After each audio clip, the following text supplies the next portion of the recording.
বাড়িতে ছোট্ট একটি ইনকিউবেটর মেশিন, ভিতরে ডিম থেকে ছোট্ট বাচ্চা কিচকিচ করছে। পরম যত্নে ডিম থেকে বাচ্চাগুলো বের করছেন মেহেরপুর মুজিবনগর উপজেলার মানিকনগর গ্রামের আমিমুল এহসান।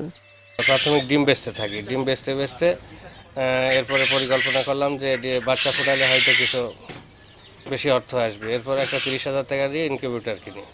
তারপরে এখন আল্লাহ চাইতে অনেক বেড়েছে, এখন মাসে প্রায় আপনার 12 থেকে 1600 বাচ্চা ফোটাচ্ছি। নগদ পেমেন্টে 500 টাকা পর্যন্ত ক্যাশব্যাক আর লেনদেনে প্রতিদিন ডিপ ফ্রিজ এবং ঘন্টায় ঘন্টায় এসি টিভি সহ দারুণ সব গিফট।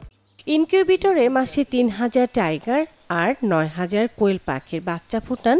আর বাড়ির ছাদে 2টি শেডে রয়েছে 800 মুরগি। 2000 কোয়েল পাখি থেকে দিনে 350 কোয়েলের ডিম এবং 160টি টাইগার মুরগির ডিম পান তিনি।